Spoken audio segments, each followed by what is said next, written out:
25 જૂન રાજકોટ બંધનું એલાન. 25 જૂન પહેલા જો રાજકોટના અગ્નિકાંડના ભ્રષ્ટ અધિકારીઓ અને પદાધિકારીઓ પર ગુનો દાખલ કરવામાં નહીં આવે તો 25 તારીખે સ્વયંભૂ રાજકોટ બંધ. આ બંધનું એલાન કોઈ રાજકીય પાર્ટીએ નહીં પણ રાજકોટની જાહેર જનતાએ આપ્યું છે. હજી પણ જો આપણી ગુજરાતની જનતાની અંદર થોડી ઘણી પણ આપણા બધામાં માનવતા હોય ને તો આ 25 જૂનના બંધના એલાને સમગ્ર ગુજરાતની અંદર ટેકો જાહેર કરવો જોઈએ. ખૂબ દુઃખ સાથે કહું છું કે માત્ર 1-2 મીડિયા ને મુકતા તમામ મીડિયા અને 4-5 દિવસ સ્ટેટસ રાખીને આપણે પણ આ દુર્ઘટના ભૂલી ગયા છે. હાલ જો આ ઘટના કોઈને યાદ હોય તો માત્ર ને માત્ર પીડિત પરિવારને યાદ છે.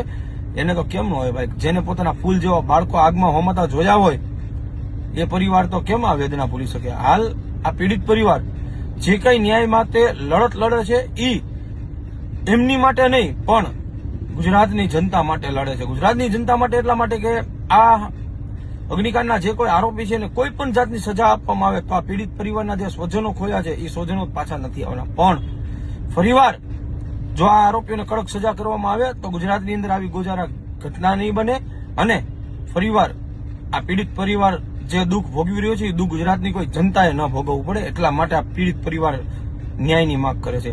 આ પીડિત પરિવારને ન્યાય અપાવવા માટે થઈને જાગૃત નાગરિક તરીકે 25 જૂનના બંધના એલાનને જો શક્ય હોય તો સમગ્ર ગુજરાતની અંદર લાગુ કરવું પડે અને આ પીડિત પરિવાર માટે જે કાંઈ પણ કરવું પડે એ આપણે સ્વયંભૂ રીતના